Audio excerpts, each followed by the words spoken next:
নমস্কার, রাধে রাধে, জয় শ্রীকৃষ্ণ। আজ আমরা জানব ভগবান শ্রীকৃষ্ণের সেই অমূল্য কথাগুলো, যা শুধু অর্জুনের জন্য নয়, আমাদের প্রত্যেকের জীবনের জন্যেও অত্যন্ত গুরুত্বপূর্ণ।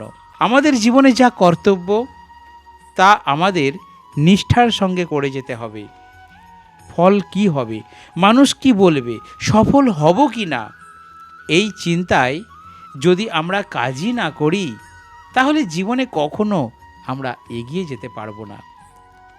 আজ আমরা অনেক সময় পরিশ্রম করার আগেই ফলাফল নিয়ে চিন্তা করি, ব্যর্থতার ভয়ে চেষ্টা করি না, মানুষ কি বলবে এই ভয়ে নিজের স্বপ্ন ছেড়ে দিয়ে আমরা চলে যাই।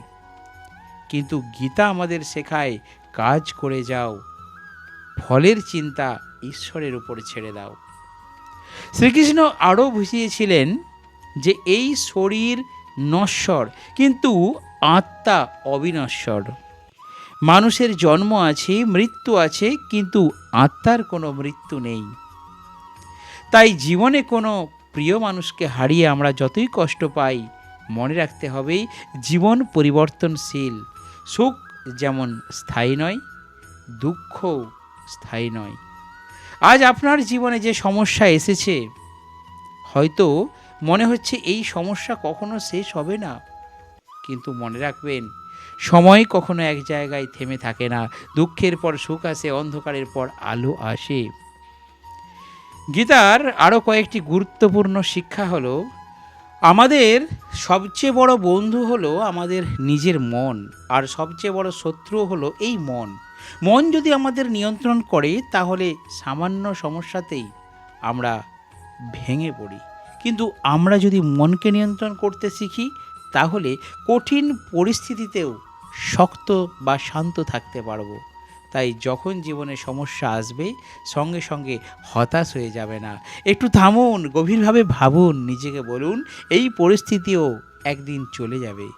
শ্রীকৃষ্ণ আমাদের আরও শেখান, অহংকার, লোভ, ক্রোধ এবং অতিরিক্ত আসক্তি মানুষকে ধ্বংসের দিকে নিয়ে যায়। আমরা যখন সব কিছু নিজের মতো করে পেতে চাই, তখনই আমাদের কষ্ট বাড়তে থাকে। মানুষকে ভালোবাসুন, কিন্তু অতিরিক্ত আসক্তি হয়ে নিজের শান্তি হারাবেন না। অর্থ উপার্জন করুন, কিন্তু অর্থকে জীবনের একমাত্র লক্ষ্য বানাবেন না। সফল হন, কিন্তু অহংকার করবেন না। আর ব্যর্থ হলেও নিজেকে ছোট ভাববেন না, কারণ আপনার মূল্য কোনো একটি ব্যর্থতা দিয়ে নির্ধারিত হয় না।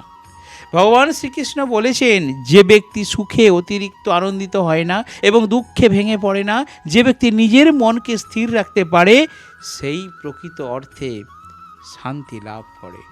জীবনে যতই সমস্যা আসুক, নিজের বিশ্বাস হারাবে না। ভগবানের উপর বিশ্বাস রাখুন এবং নিজের কর্তব্য করে যান।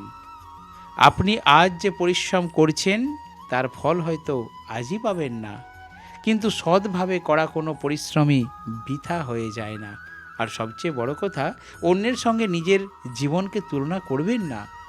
কারো জীবন আগে সুন্দর হয়েছে বলে আপনার জীবন খারাপ নয়, কারো সাফল্য আগে থেকে এসেছে বলে আপনি ব্যর্থ নন। প্রত্যেক মানুষের জীবনের সময় আলাদা। আপনার কাজ হলো নিজের পথ ধরে এগিয়ে চলা। শেষে গীতার শিক্ষা আমাদের আরেকটি কথা মনে করিয়ে দেয়, কর্তব্য পালন করুন, সৎ পথে চলুন, মনকে নিয়ন্ত্রণ করুন, অহংকার ও লোভ থেকে দূরে থাকুন, সুখ দুঃখকে সমানভাবে গ্রহণ করুন এবং ভগবানের উপরে বিশ্বাস রাখুন। জীবনে যতই আপনি দুঃখ পাবেন, মনে করবেন আমি একা নই, ভগবান আমার সঙ্গে আছেন। হয়তো আজ আপনার জীবনে অনেক সমস্যা, হয়তো আপনি ভাবছেন সামনে আর কোনো পথ নেই, কিন্তু মনে রাখবেন, যে মানুষ বিশ্বাস হারায় না, তার জীবনে নতুন পথ একদিন অবশ্যই খুলে যায়। তাই হতাশ হবেন না, নিজের কর্তব্য করে যান, সৎ থাকুন, ভগবান শ্রীকৃষ্ণের উপরে বিশ্বাস রাখুন, আর সাথে সাথে বলুন হরে কৃষ্ণ, হরে কৃষ্ণ, হরে কৃষ্ণ। জয় শ্রীকৃষ্ণ, বন্ধুরা ভালো থাকবেন, সুস্থ থাকবেন। আর আমার এই কথাগুলি যদি, আমার এই ভিডিওটি যদি আপনাদের মনে এতটুকু জায়গা করতে পারে, তাহলে অবশ্যই আমার এই নতুন চ্যানেলটিকে এবং পেজটিকে ফলো এবং সাবস্ক্রাইব করবেন। জয় শ্রীকৃষ্ণ।